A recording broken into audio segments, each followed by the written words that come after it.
Greetings, this is Bar 1 Scorpio, that's B as in boy, A-R, the number 1, Scorpio, S-C-O-R-P-I-O, just like the zodiac sign. Welcome to Bar 1's Haunted Scrapbook.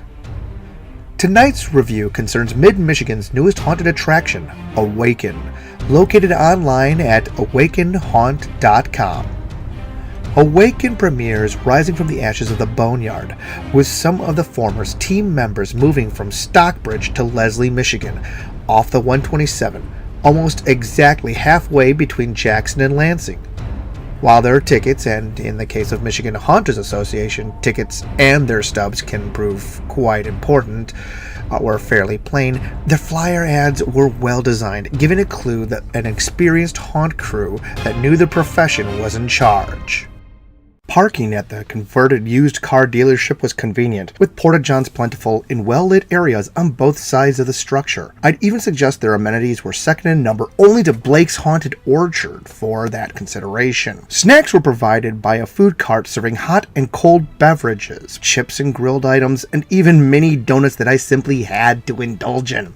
It wasn't exactly a full-on Famous Graves barbecue pit, but you weren't going to be left desperately reaching for anything at hand to snack on. On the inside, their use of the lobby for interior waiting was much appreciated. Some haunts might have covered up those outer windows and boarded them up, using them for additional haunt space and let the customers wait in the rain, but keeping not only the lines and doors but the glass open did a good job in turning the lines into a welcoming display. Speaking of displays, there was a photo op diorama in the same lobby. Yes, that's a photo of me in front of a 2D backdrop, not an actual wall. Another good idea that comes from solid experience is to keep peak lines entertained. And this they did on varying night, hosting terrestrial radio station Q106, had Magic Mike performing tricks for the people waiting in line, even hosting a zombie belly dance troupe on select nights. And with that space available, who knows how they could expand their line entertainment. Halloween costume contest, horror trivia show with prizes, zombie limbo with Barbados Slim. The Awaken team seemed keen on ensuring your time in line felt as short as possible, so I'm sure they'll improve on 2016's efforts. On the inside, I don't want to reveal too much of their hard work, only to say that much of the effects look to be scratch-built over manufactured, and I'll guess that, like the crew at Hush, there was more than one haunt engineer with experience in automotive mechanics.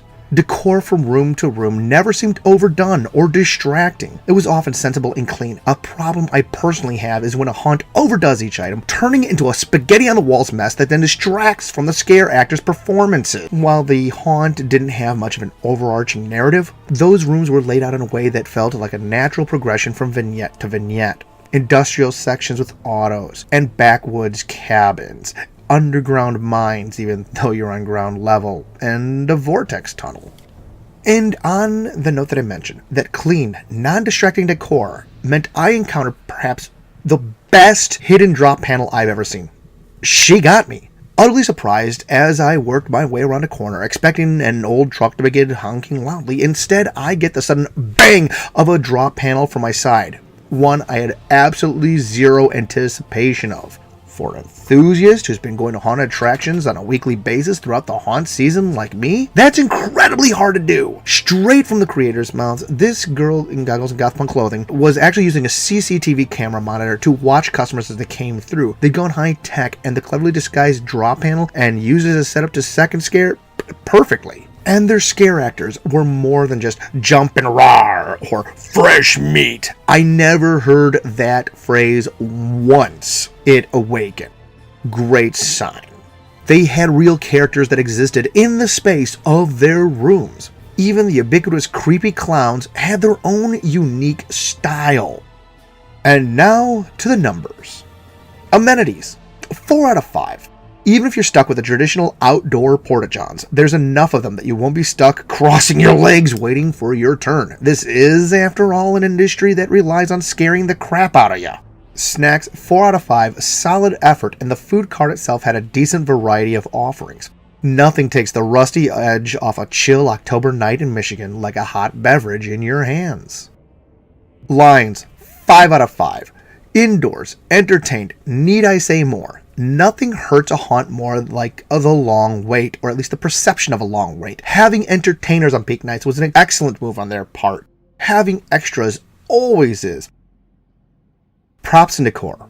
4 out of 5 for each room. From the first ominous hallway to the final blow-off, each room was subtle, controlled. Nothing clashed or cluttered. But there weren't that many set-piece props or animatronics as well. Performers, 4 out of 5. Everyone knows that you could have drab, knockdown plywood for your walls if you only have good scare actors to turn such drab surroundings into believable environments. And Awaken hosted a solid, well-trained team that came at you from all angles, even from above. Narrative. While there's no overarching theme to Awaken or a through-line story arc, each section was treated well enough to stand as its own vignette.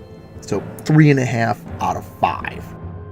Now those are my main 6 categories. We'll run the average of those and come up with your final score. But there's also an additional section called extras, and for here they get a plus 0.5 points for the photo op backdrop that they also made into as many civic events as they advertised throughout the year. And let's add that they're definitely part of their community, making appearances at the How to Halloween and Blood Bash events, and another plus 0.5 for zombie belly dancers. Final score.